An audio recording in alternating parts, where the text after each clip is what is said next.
옆에 장입니다. 235장.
저 높고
8장입니다.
날씨가 추워요. 그죠? 감기들 조심하시고. 우리 권사님도 이상무이시죠? 할렐루야. 네, 감사합니다. 우리 예배를 위해서 기도할 때 나라와 민족을 위해서 함께 기도해 주시고, 그리고 또 우리 내유동 교회를 위해서 기도하는 시간 갖기를 원합니다. 내유동 교회를 하나님이 사랑하시는 줄 믿죠, 그죠? 아멘. 네, 우리가 처음에 여기 왔을 때가 2004년 우리 다니엘 나던 달이에요. 우리 다 같이 이사 오고서 이사 오고 3일 있다가 아기가 나왔나? 그랬죠. 네, 그래서 다니엘 생일은 안 까먹는데, 네, 벌써 그러니까 15년, 16년 됐네요. 만으로 16년 됐고, 적은 시간이 아니에요. 우리가 송파에 그 지하실에 콕 박혀서 기도한 때가 13년 반이었죠, 그죠? 네, 그것도 굉장히 오랜 시간 우리가 인내했었다. 그랬는데, 그때도 참, 그때 시작할 때에 우리 박명자 권사님이 함께 그냥 먼 길을 그냥 물통 미고 반찬 싸가지고 와서 그 허산나교에 그냥, 그때는 차도 안 가지고 그냥 대중교통으로 오셨을 때죠?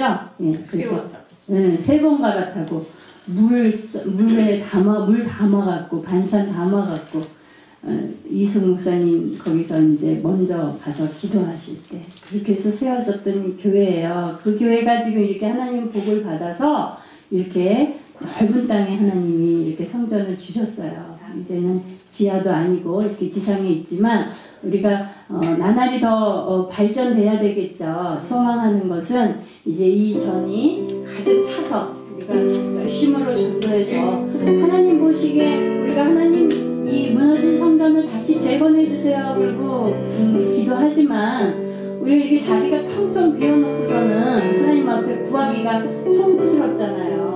열심을 다해서 주변에 안타까운 영혼들 하나라도 더 전도하고 또 연약한 지체들을 권면해서 믿음으로 속히 세워서 이 자리를 가득 차게 할 때에 하나님이 그럴 때야 안 들어주시겠어요? 우리가 하나님 이 자리가 가득 찼습니다. 하나님의 성전을 주세요. 그리고 기도하면 안 들어주실 수가 없잖아요. 거절하실 명분이 없을 줄 믿습니다. 네, 우리 내도교회 더 영적으로 성숙해지고 또 수적으로도 부흥하여서 다시금 우리가 이 성전을 회복하고 이 내유동에 하는 영혼들 지옥에 가더라도 지옥 아름다우게 가더라도 내가 예수는 못 믿겠노라고 말하는 저 불쌍하고 어리석은 사람들을 향해서 이 복음을 우리가 힘차게 전해야 되겠죠. 그래서 우리가 무장되기 위해서 올해는 이렇게 말씀으로 우리가 시작하는데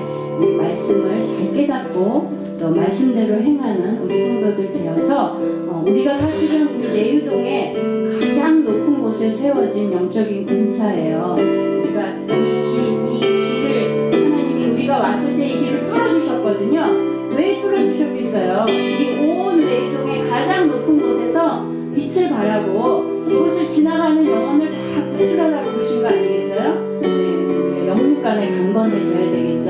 이것을 위해서 영적 전쟁을 위해서 전도를 위해서 부흥을 위해서 성전 건축을 위해서 무엇보다도 우리 자신이 성전이 되어질 수 있도록 그것을 위해서 기도해 주시고 이 시간에 말씀에 응해 주세요. 그리고 예배를 위해서 통성으로 같이 기도하시겠습니다.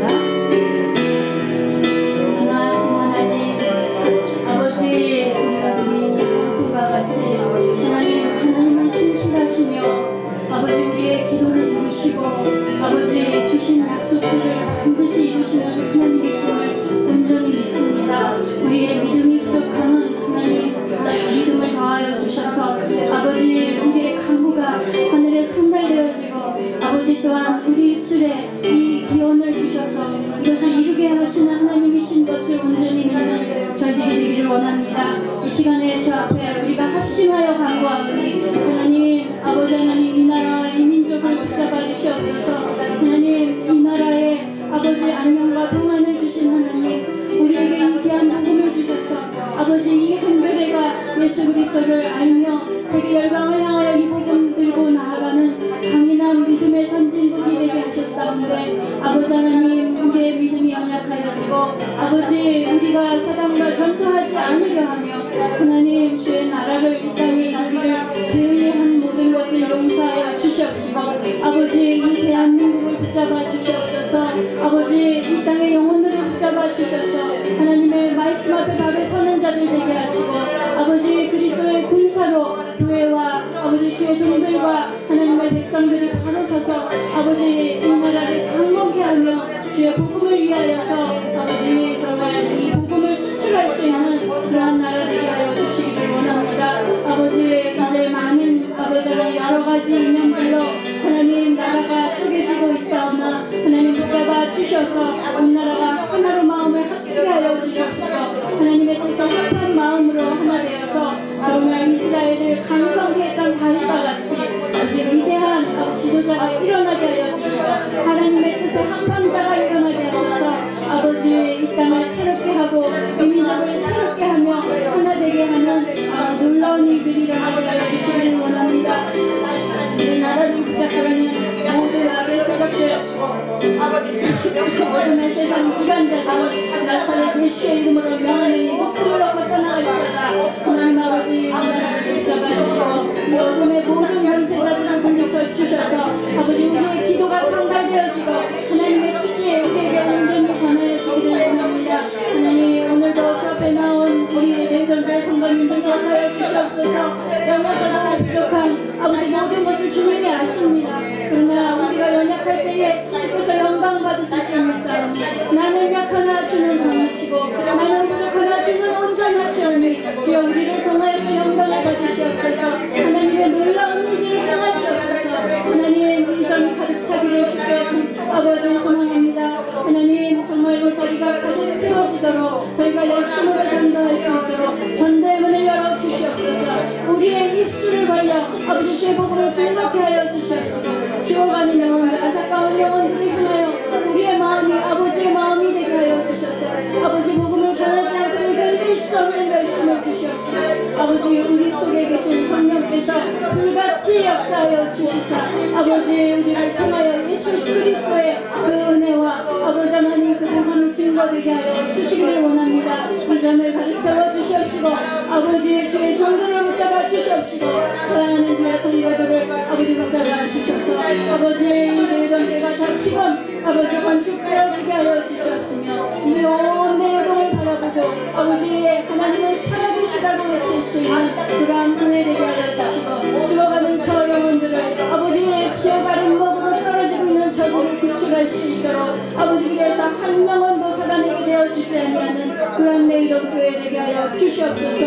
우리가 군사되기 원합니다. 이 시간에도 주의 말씀을 아버지 허락하여 주시사 우리 한 사람 한 사람이 거룩한 손전이 되어지게 하여 주시옵시고 아버지 악한 영들이 우리를 볼 때에 두려워 떨며 도망가게 하시며 아버지 성령의 불이 우리 속에서 불타올라서 하나님의 영광을 드러내고 모든 악한 권세를 다 깨뜨리며 아버지 우리 속에 계신 하나님이 나타나게 하여 주시옵소서. 이 시간에도 주의 성령님만 역사하여 주시고 아버지를 방해하는 모든 악의 세력들을 물리쳐 주시사 주님만 영광 받으시기 원합니다. 우리의 각자에게 아버지 말씀을 허락하여 주셔서 영의 귀가 열려지고 영의 눈이 열려지게 하여 주시옵소서. 주님께 맡겼고 예수님의 이름으로 기도드렸습니다.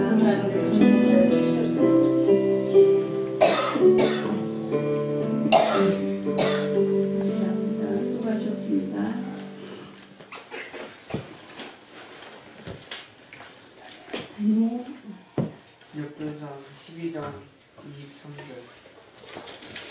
할렐루야 40절까지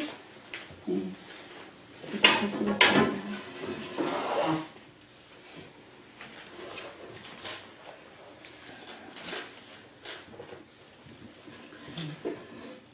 싸움을 예비한 군대 장관들이 헤브론에 이르러 다윗에게로 나아와서 여호와의 말씀대로 사울의 나라를 저에게 돌리고자 하였으니 그 수요가 이러하였더라.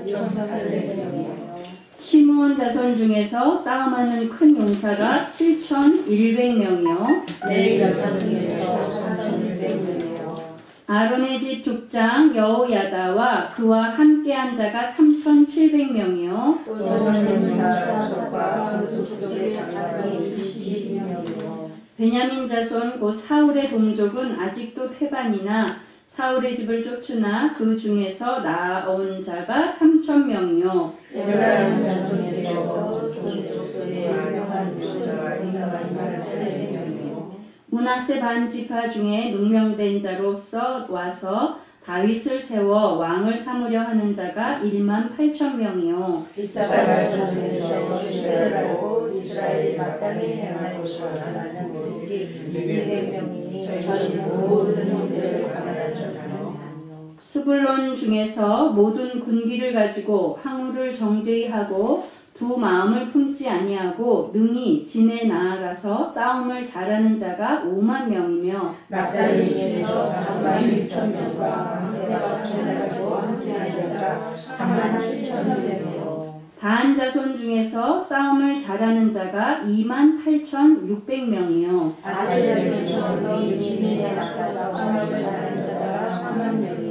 요단 저편 루벤 자손과 갓 자손과 므낫세 반지파 중에서 모든 군기를 가지고 능히 싸우는 자가 12만 명이었더라. 이 모든 자가 항우를 정죄히 하고 다 수시로 헤브론에 이르러 다윗 온 이스라엘 왕을 삼자고 또 이스라엘의 남자도 다 일심으로 다윗을 왕을 삼자고. 무리가 거기서 다윗과 함께 사흘을 지내며 먹고 마셨으니 이는 그 형제가 이미 식물을 예비하였음이며 또 근처에 있는 자로부터 이사갈과 스불론과 납달리까지도 식물을 아리와 약대와 노새와 소에 무수히 씌워왔으니 곧 아자와 무화과병과 검포도와 포도주와 기름이요 소와 양도 많이 가져왔으니 이스라엘 가운데 희락이 있음이었더라.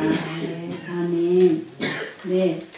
이제 오늘 이제 12장까지가 10장서부터 12장까지가 이제 사울이 어떻게 죽었고 또 다윗이 왕위에 즉위하기까지의 과정인데요. 그 중에 이제 마지막 종결 부분이죠.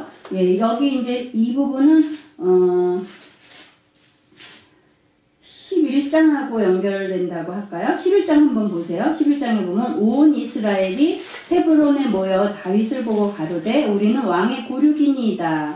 예, 바로 여기하고 연결되는 내용이라고 할 수가 있어요. 그 사이는 말하자면 다윗이 왕의 즉위식을 거행하기 이전에 왕에게 왕인 다윗이 도망자의 신세로 있을 때에 다윗을 보러 나왔던 사람들에 대해서 기록이 돼 있고 오늘은 이제 드디어 다윗을 이스라엘의 왕으로서 인정하고 지파들이 모여서 베냐민의 일부 소수를 제외하고 모든 지파들이 이렇게 헤브론에 나와서 지금 다윗을 왕으로 삼는 그런 즉위식에 대한 마지막 이야기라고 할 수가 있습니다. 예, 이제 오늘 즉위식뿐 아니라 이 즉위식의 각 지파별로 얼마나 많은 군대들이 나와왔는가. 이 군인들이 나와왔다는 거는 이게 어떻게 보면은 왕에게 있어서 가장 큰 힘인 게 군대잖아요. 그죠? 예, 군대의 힘으로 말미암아 왕의 그 어떤 권력을 유지할 수 있는 게 이게 바로 군인들이고 군대인데 각 지파별로 우리는 다윗을 이스라엘의 왕으로 인정합니다라는 그런 표시로서 지금 헤브론은 어디 근처냐면 여기죠. 여기 이 유다 땅 안에 예루살렘과 가까이 있는 그런 헤브론인데 여기에 다윗이 있을 때에 온 지파들이 이렇게 나온 것을 볼 수가 있어요.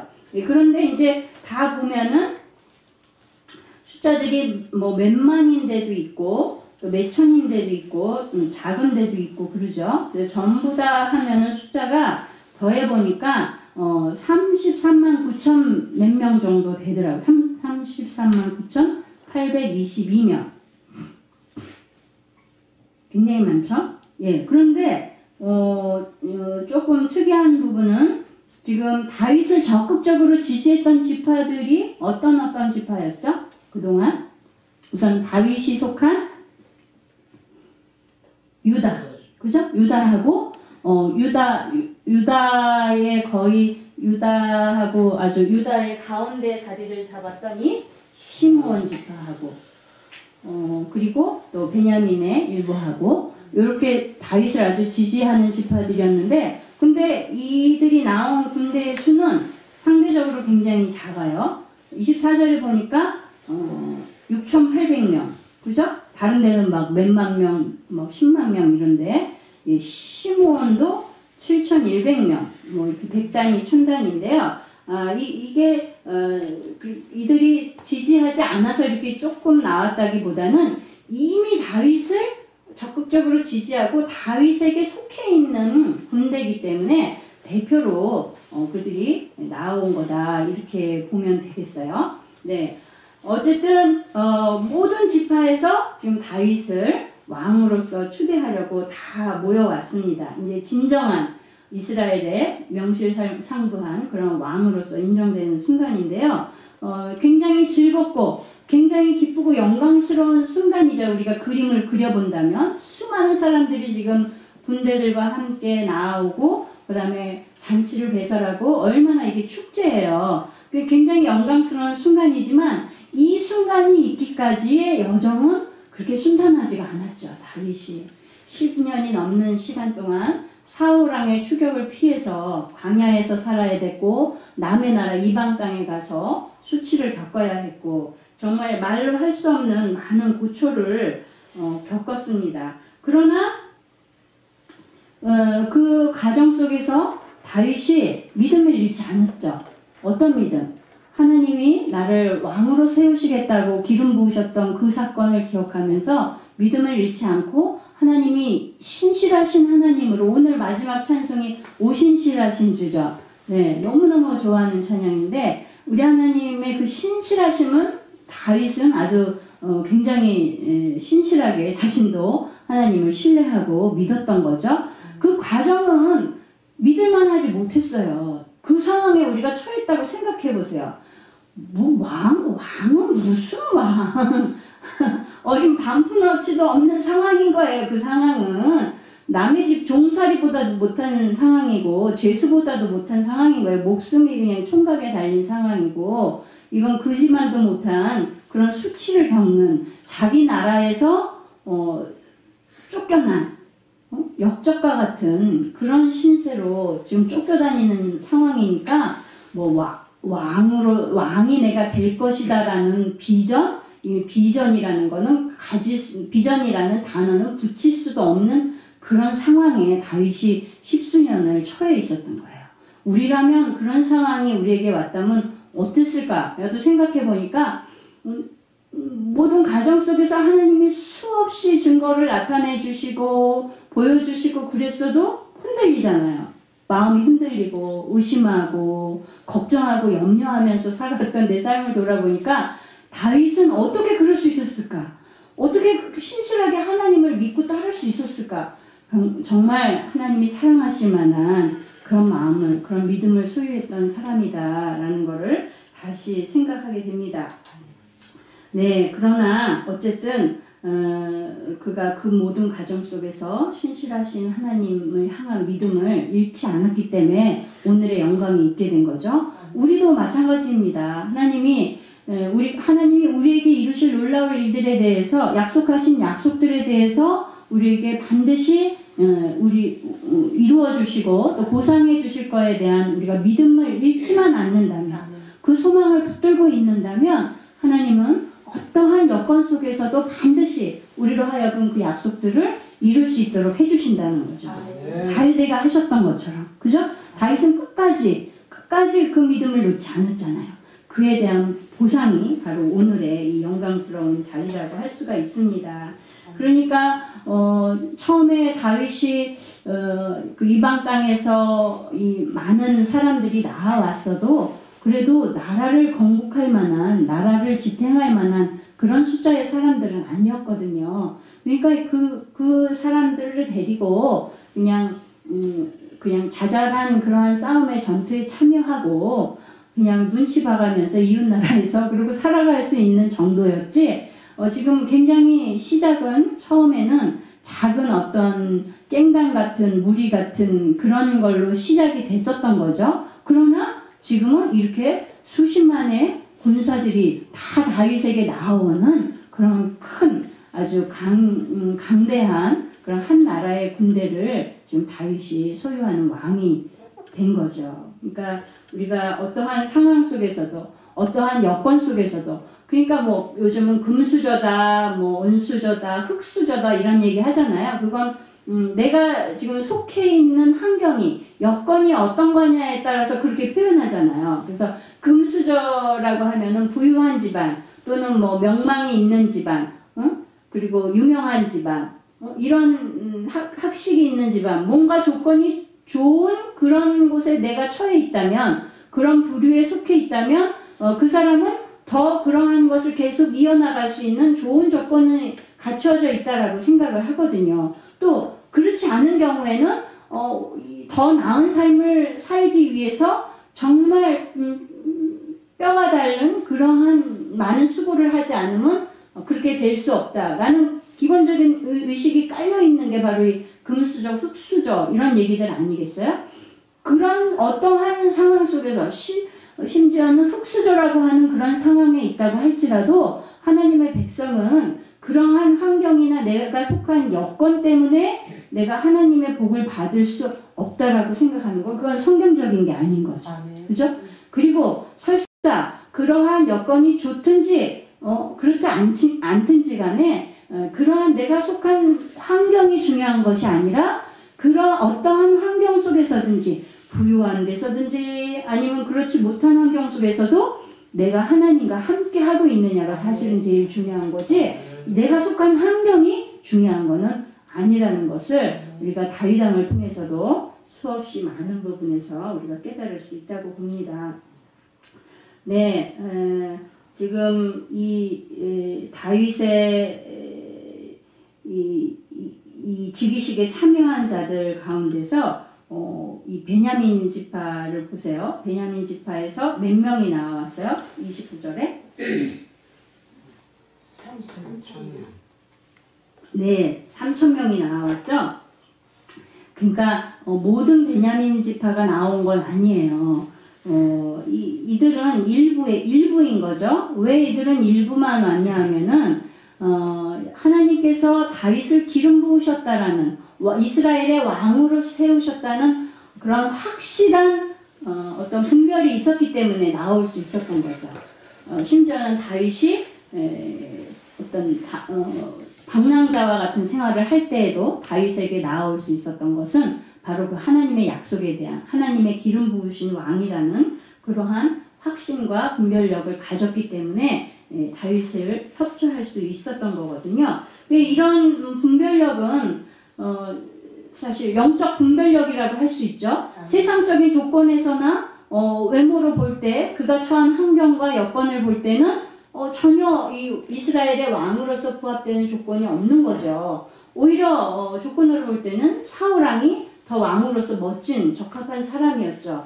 그러나 베냐민 지파의 후손이거든요. 사울왕도. 그러니까 자기의 형제이고 자기 동족이고 또 왕족의 이 계보라는 게, 왕족에 속한 지파라는 것이 많은 기득권을 가지고 있지 않았겠어요, 당시에?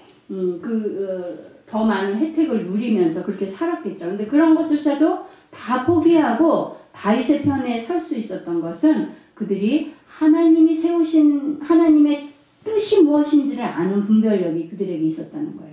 그럼 이런 영적 분별력이 우리 모두에게 필요하지 않겠어요? 이 땅 가운데서 하나님의 백성으로 살아가야 되는데 우리가 이런 영적 분별력이 없으면 이 사단에게 맨날 휘둘리면서 사는 거예요. 속고 사는 거예요. 뭐가 뭔지 분별을 못하고 세상 방법으로 달려갈 수밖에 없는 거예요. 그러면 영적 분별력은 어떻게 얻느냐?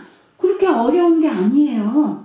영적 분별력은 날마다 하나님의 말씀을 상고하고 그 말씀의 뜻에 맞도록 내 삶을 하나님 앞에 맞추어서 나가서 살면 성령께서 우리에게 이런 영적인 분별력을 허락해 주신다는 거죠.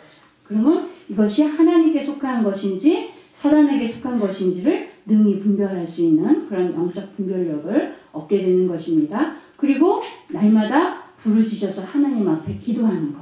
그 기도는 뭐냐? 내 뜻대로 해주십시오 하는 게 기도가 아니고 하나님의 뜻이 무엇인지를 알기를 원해서 부르짖어 기도하는 거예요. 우리가 금식기도, 옛날에 우리 이송 목사님이 누가 땡깡 기도라고 왜 그런 기도하냐고 그랬다고 그런 얘기를 하셨는데요. 사실은 성경에 나오는 금식 기도는요, 하나님의 진노 앞에, 하나님의 형벌 앞에 두렵고 떨림으로 나를 자복하고 회개하는 기도가 이 금식 기도인 거예요. 죄를 머리에 뿌리고 무릎을 꿇고 베옷을 입고 금식하며 기도하는 게 금식 기도인 거예요. 내가 소원이 있으니까 내 소원을 들어주세요 하고 땡깡 부리는 것이 금식 기도가 아니라 하나님의 긍휼을 구하고 하나님의 자비와 사랑을 구하면서 하나님의 뜻을 알기 원합니다 하는 게 금식 기도의 원리인 거죠. 우리가 해마다 2차례 이상씩 또 절기 때나 이럴 때, 사순절 때나 이럴 때 우리 금식 기도 하죠. 그러할 때에 이런 마음으로 하나님 앞에 다시금 자신을 돌아보면서 금식 기도를 한다면 정말 짧은 시간을 금식하더라도 큰 응답이 있을 줄 믿습니다. 네, 우리 예수님께서 이 땅에 오셔서 제자들과 함께 뭘 증거하셨어요? 이 땅에 하나님의 나라가 도래할 것이다 라는 거를 천국에 대해서 계속해서 말씀하셨고 자신이 그리스도이심을 말씀하셨죠. 그 하나님의 나라가 이 땅에 도래한다고 하니까 예수님의 제자들의 대부분이 또 많은 사람들이 이 유대가 로마의 지배하에 있었잖아요. 이게 속박되어진 상황에서 하나님의 나라가 임한다 그러니까 그 하나님의 나라가 물질적인 하나님의 나라라고 생각을 했어요. 특별히 12제자 중에 가룟 유다가 그랬다고 그래요. 그러니까 학자들의 의견으로는 이 가룟 유다가 말하자면 그 시대에 뭐라고 그럴까요? 진보적인 그러한 어떤 자유를 꿈꾸는 그러한 혁명가 중에 하나였을 것이다 이렇게 보는 학자도 있더라고요. 그런 관점에서 보더라도 어쨌든 가룟 유다는 예수님이 이 땅에 하나님의 왕국, 이스라엘 민족이 기득권을 얻는 그런 왕국을 이 땅에 예수님이 세우시겠구나, 물질적인 나라를 만들겠구나라는 큰 기대감이 있다가, 그런데 예수님이 전하시는 말씀은 가만 보니까 예수님이 죽을 것이라는 말씀만 자꾸 하시는 거예요. 죽겠다고 하시는 거예요. 그러니까 너무 실망이 됐겠죠. 하나님의 나라를, 새로운 왕국을 막 멋지게 만들어서 저 로마 나라를 다 퇴치해야 되는데, 아니 우리 스승님께서는 나라를 어떻게든 만들 생각은 안 하고 맨날 죽는데 곧 죽을 거래 이러시는 거예요. 그러니까 가룟 유다가 믿을 수가 없어. 내 이 실속이라도 챙기자 그러고 어떻게 해요? 예수님을 배반하고 은산신앙 예수님을 팔아버리죠. 그는 하나님의 나라가 어떻게 이 땅에 현실화되는지를 깨닫지 못했던 거죠. 천국이 무엇인지를 정말 몰랐던 거죠. 네, 그래서 예수님을 배반했지만, 그러나 예수님을 배반해서 예수님이 죽으셨기 때문에 사단은 다 이겼다고 생각한 거예요. 그러나 그 죽음 때문에, 예수님이 그토록 말씀하셨던 내가 죽으리라 하신 그 죽음 때문에 온 인류가 구원을 얻고 사단의 속박으로부터 자유함을 얻게 됐잖아요. 아멘. 예, 우리가 얻은 구원이 바로 예수님께서 누누이 말씀하신 이 당신의 몸이 죽으심으로 말미암아 우리에게 생명을 허락하신 놀라운 사건인 거죠. 죽음의 사건이 없었다면 우리에게 이 큰 구원의 놀라운 영생의 축복이 주어지지 않았겠죠. 네, 이 비밀을 가룟 유다가 깨닫지 못했던 거죠. 분별하지 못했던 거죠. 네, 이렇게 모든 조건을, 심지어는 죽음조차도 초월하셔서 하나님의 뜻을 반드시 이루시는 분이 우리 하나님이십니다. 그러니까 우리가 어떠한 환경 속에서 잠시 후퇴하는 상황이 있더라도 그것 때문에 실망하거나 낭망하거나 조금 앞서가는 상황이 생긴다고 해서 그것 때문에 또 즐거워하거나 우리가 일희일비한다고 그러죠. 예, 그럴 일이 아니고 모든 환경 속에서 되어가는 일들 속에서 하나님의 운행하심을 살필 수 있는 그런 영안이 열려져야 되겠습니다. 네.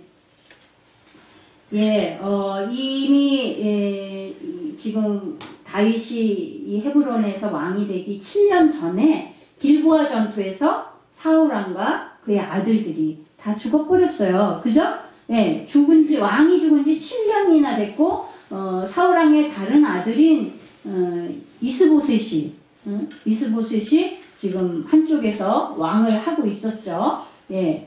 그런데, 이미 온 이스라엘은 다윗이 왕으로 세워질 것에 대한 하나님의 약속을 모두가 알고 있는 이 상황임에도 불구하고 지금 이 베냐민의 나머지 사람들은, 지파 사람들은 그것을 인정하기가 어려웠어요. 여러 가지 이유가 있지만 우선은 자기들이 왕족이라는 것 때문에 이 자기의 혈족에서 나온 왕이 아니라 이 왕의 혈통이 아니라 다른 유다 지파의 다윗이 왕이 된다는 건 굉장히 자존심 상하는 일이었죠. 그리고 그들이 이미 누리고 있던 모든 기득권을, 그러한 이익들을 포기한다는 게 쉬운 일이 아니었기 때문에 여러 가지 이유로, 현실의 이유로 그들은 다윗을 왕으로 인정하는 것이 쉽지 않았습니다. 우리가 옛 것을 버리지 못하면 새 것을 얻지 못하는 거예요. 박영희 선교사님이 지난번에 새 포도주는 새 술은 새 부대에, 예, 아주 신년에 적합한 말씀인 것 같아요. 우리의 심령이 새로워져야지만 될 것에 대해서 말씀하셨는데, 지금 이 베냐민 지파도 이미 하나님이 새 것을 주셨는데 이 새 것을 인정하지 못하는 거죠. 그래서 옛날 찢어지고 헐어지고 버려진 죽어진 것을 붙들고 계속 있어서 지금 다윗을 왕으로 인정하지 못했던 거예요. 우리도 우리의 옛 것을 버리지 않으면 예수 그리스도를 구주로 영접하기 어렵죠. 이 세상은 이미 이전에 아담과 하와의 범죄함으로 말미암아 사단이 왕이 되었었어요. 그러나 우리 예수님이 죽으심으로 부활하심으로 다시 이 땅에 왕으로 등극하셨고 이제 사단은 내쫓긴 바 된 거예요. 명분상으로. 그죠? 그리고 우리가 이 땅 가운데서 하나님의 나라를 일구어 나가야 되는 거예요. 그런데 아직도 많은 사람들은 이 죽어지고 망하는 길이 예비된 작정된 사단의 길을 버리지 못하고 예수 그리스도를 구주로 영접하지 못하는 많은 안타까운 영혼들이 있죠. 예수를 믿는다고 하면서도 여전히 이 사단에게 속한 삶을 사는 많은 사람들이 있습니다. 우리가 이들에게 부지런히 이미 우리에게 새 왕이 허락되었고 우리에게 영생이 허락되어졌고 우리의 죄가 사해졌음을 명확하게 알리는 그런 성도들이 되어야 되겠습니다. 이걸 모르는 거예요. 사람들이 사실은 자기가 죄인인 것은 느낌으로 알지만 인정하지 못할 뿐이고 또 이 죄의 문제를 어떻게 해결해야 되는지에 대해서 사람들이 알지 못하고 있는 거예요. 그러니까 방황하고 헤매고 하나님을 원망하고 살고 있는 거죠. 우리가 그 사이에서 이미 우리에게 승리를 주셨고 새 생명을 주신 천국을 주신 예수 그리스도를 증거해야 되겠습니다. 네, 고린도후서 5장 17절 다 같이 읽어볼까요?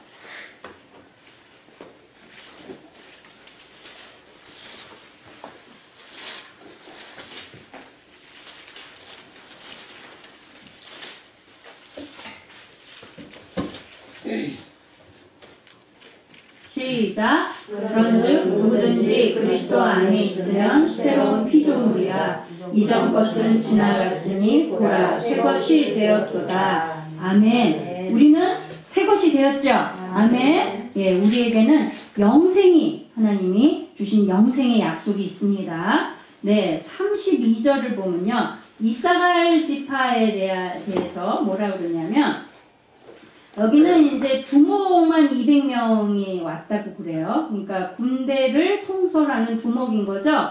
그런데 이 사람들에 대해서 이렇게 이야기를 하는데 뭐라고 하냐면 시세를 알고 이스라엘이 마땅히 행할 것을 아는 두목이래요. 그러니까 이 시세를 안다라는 이 단어는 이 두 가지의 뜻이 이렇게 병합이 된 건데요. 때와 시대를 뜻하는 단어하고 분별력, 판단력이라는 의미의 단어하고 이렇게 합해진 말이에요. 그러니까 이 시대를 분별한다는 얘기죠. 일어날 일들에 대해서 분별하는 그런 능력이 있다는 거예요. 그러니까 항상 깨어서 우리가 하나님의 뜻을 알고 하나님의 때를 알고 또 다가올 미래를 준비하는 이러한 분별력이 있다는 거죠. 이거는 지금 우리 시대에 앞으로 우리에게 주님이 주의 날을 예배하라고 하신 다시 오시는 예수님을 맞이할 준비하라고 명하신 그 명령하고도 아주 부합하는 말씀인 거예요. 그러니까 우리에게 그런 지혜가 필요한 거죠. 지금 시대에.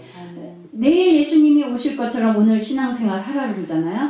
진정으로 지금 우리나라의 지금 상황도 여러 가지 어려워지는데 전 세계적으로 볼 때에 정말 이제는 어떻게 보면 물질 문명이 발달한 것이 우리에게 참 편리함을 주지만 그것으로 인해서 앞으로는 우리를 더 구속할 수 있는 그런 여건들을 만들 수도 있겠다 이런 생각이 들더라고요. 그러니까 어떤 지도자가 어떤 사람이 어떤 통솔자가 권력자가 그것을 어떻게 쓰냐에 따라서 달라질 수 있는 거예요.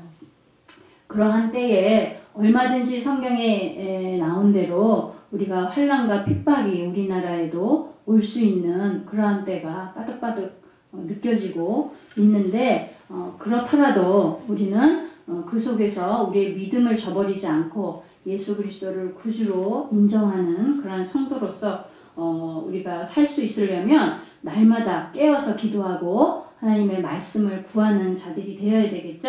네, 33절에 이제 수불론 지파가 나오는데요. 모든 군기를 가지고 항우를 정죄하고 도마음을 품지 아니하고 능히 진에 나아가서 싸움을 잘하는 자가 5만 명이래요. 숫자가 많아요. 네, 이건 설명이 길지만 딱 두 가지예요. 군기를 가지고 능히 싸움에 나간다는 거는 뭐예요? 무기를 아주 능수능란하게 잘 다루는, 그러니까 싸움을 할 줄 아는 준비된 그런 군사들이라는 거죠. 그리고 두마음을 품지 않는다는 건 아주 충성심이 깊다는 거예요. 누구에 대해서? 다윗에 대한 충성심이 아주 잘 무장된 그런 사람들이라는 거죠. 그러니까 우리가 우리의 지금 신앙생활에 있어서 이것을 적용해 본다면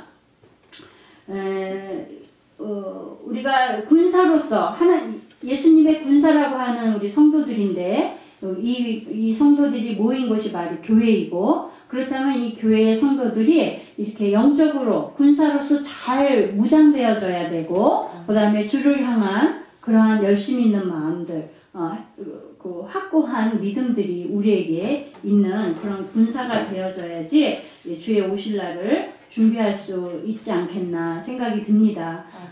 우리가 예수님이 오늘 새벽 예배에 나왔었나요? 슬기로운 다섯 처녀와 미련한 다섯 처녀에 대해서 모두가 등불은 준비했지만 너무 신랑이 늦게 오니까, 이스라엘은 더군다나 더워서 밤에 결혼식을 하는데 아무리 기다려도 신랑이 안 오니까 꼭꼭 모두가 10명의 처녀들이 자다가 이제 신랑이랐다 하니까 보니까 이미 등불에 기름은 떨어져서 5명은 불이 꺼져가고 있고 이런 상황인 거죠. 그래서 그 5명이 기름을 나눠달라고 하니까 야, 우리도 그러면 모자라니까 안 되니까 너네 가서 사와. 그러고 거절하죠. 예, 그래서 이 5명의 미련한 처녀들은 밖에 내쳐졌다. 이런 말씀을 오늘 설교 말씀이었는데요. 우리가 이렇게 되어지지 않으려면 날마다 말씀과 기도로 우리를 단련하지 않으면 안 되는 거예요. 준비하지 않으면 안 되는 거예요. 아유, 어느 때 한가한 때 해야지 하면 이미 우리 기름 바닥나 있고 예수님이 그때 오실 때에 우리는 믿음으로 준비되어 있지 않으면 주 앞에 부끄러움을 당할 수밖에 없겠죠. 그죠? 네. 우리가 뭐 수적으로 많고 뭐 이런 교회를 바라는 것이 아니라, 교회의 큰 부흥을 바라는 것이 아니라, 우리가 물론 양적으로도 성장해야 되겠지만 교회가 질적으로도 사실은 그게 더 중요한 거예요. 10명 있더라도 10명 전체가 온전하게 신실한 성도로서 자라가고 내실이 있어야지, 숫자는 100명, 1000명, 10,000명 되어도 진실한 믿음이 없으면 그거는 뭐 헛개비 아니겠어요? 주 앞에 갔을 때에 책망받을 일밖에 없는 거죠. 우리가 정말 허우대만 멀쩡한 그런 마치 옛날에 무슨 흑백 영화에 나오는 프랑켄슈타인 같이 그냥 조각조각 그냥 여기저기서 뜯어다 붙인 그런 오합지졸이 아니라 작더라도 예수 그리스도의 모습을 똑 닮은 그런 성도들이 되어지기를 바랍니다. 네, 이 다윗을 이제 모두가 이렇게 다 일심으로 마음을 하나로 해서 다윗을 왕으로 삼고 또 39절에 보니까 모두가 함께 사흘을 지내며 먹고 마셨대요. 그리고 그 형제들이 이미 식물을 다 예비했는데 여기저기서 짐승들을 먹을 양식들을 다 실어와서 이들이 아주 기쁜 희락이 있는 가운데 이 잔치를 하는 모습이 나왔습니다. 이렇게 우리가 특별히 이스라엘의 잔치는 다 하나님과 관련이 있어요. 모든 거의 대부분의 잔치들이. 그리고 절기와 관련이 있고 그래서 이들이 하는 잔치들은 이렇게 절기와도 맞물려 있고 특별히 이렇게 왕의 즉위식 같은 경우에는 반드시 제사장의 기름 부음이 있는 그런 순서가 있고 그리고 모두가 함께 모여서 이렇게 음식을 배설하고 잔치를 벌이는 그리고 함께 기뻐하는 그런 수순들이 이루어지는데요. 그러니까 하나님의 백성들이 모이는 곳은 기쁨이 있는 거죠. 왜 기쁨이 있을까요? 하나님이 함께 하시니까. 지금 다윗과 모두가 모여서 이렇게 함께 왕이 된 것을 기뻐하는 이유도 다윗이 하나님과 함께함을 모두가 확인하고 믿고 또 그것을 보기 때문에 이들이 기뻐하고 함께 잔치를 벌이는 거 아니겠어요? 우리 하나님의 교회도 우리 이 땅에서도 우리가 모두가 같이 우리 안에 하나님이 계심으로 인해서 우리가 이렇게 기쁨과 희락이 있어야 되는 거예요. 교회 안에서 이루어지는 모든 잔치나 음식을 먹는 것이나 서로 떡을 떼는 이런 모든 그런 형식적인 것이라 할지라도 그 속에서 정말 중요한 것은 성도들이 교제하는 그 이유가 바로 하나님이 함께 하심을 인해서 기뻐하는 그 기쁨이 그 속에 있어야 된다는 거죠. 그 이유가 무슨 어떤 이 단체의 교회의 뭐 부서의 어떤 부를 위해서 부의 증식을 위해서나 어떤 뭐 사교적인 모임이나 이런 것들이 세상적인 것들이 중심이 되어져서는 안 되고 우리가 이렇게 모일 수 있는 것은 우리에게 하나님이 함께 하심으로 인해서 우리가 기쁘다라는 이러한 것이 중심이 되어지면 우리 교회가 더 함께 모이는 것을 기뻐하고 떡을 떼는 것을 기뻐하고 나의 것을 나누는 것에 즐거이 할 수 있는 그런 교회가 될 줄 믿습니다. 네, 하나님의 나라는 먹는 것과 마시는 것이 아니요 오직 성령 안에서 의와 평강과 희락이라. 로마서 14장 17절의 말씀입니다. 네, 이렇게 하나님이 계신 곳은 우리 예수 그리스도가 계신 곳, 성령님이 계신 곳 이런 곳에는 자유가 있고 기쁨이 있고 해방이 있고 그죠? 네, 풍성함이 있고 승리가 있고 구원이 있습니다. 우리 여러분 한 사람 한 사람이 가는 곳마다 이러한 역사가 그곳에서 일어나야 돼요.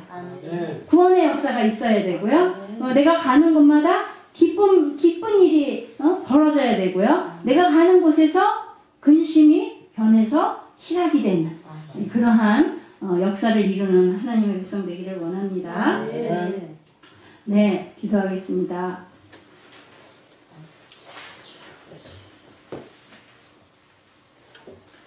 하나님,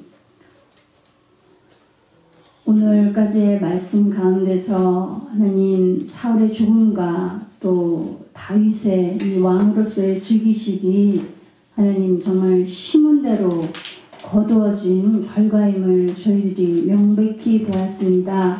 하나님, 우리가 정말 어떠한 어려운 가운데 있을지라도 우리가 눈물로 씨를 뿌리는 자는 기쁨으로 단을 거두리로다 하신 그 말씀을 믿으며 하나님께서 우리에게 약속하신 천국과 영생의 그 축복을 우리가 기다리며 믿고 날마다 이 영적 전쟁 가운데서 예수 그리스도의 이름으로 승리하는 삶을 살기를 원합니다. 그래야 해서 우리 속에 날마다 주님 주시는 내 안에 계신 하나님으로 인해서 기뻐하는 삶을 살 수 있도록 주님 붙잡아 주시옵소서. 주의 성령께서 내주하여 주시고 역사하여 주시고 말씀하여 주시고 순종할 수 있는 은혜를 허락하여 주시기를 원합니다.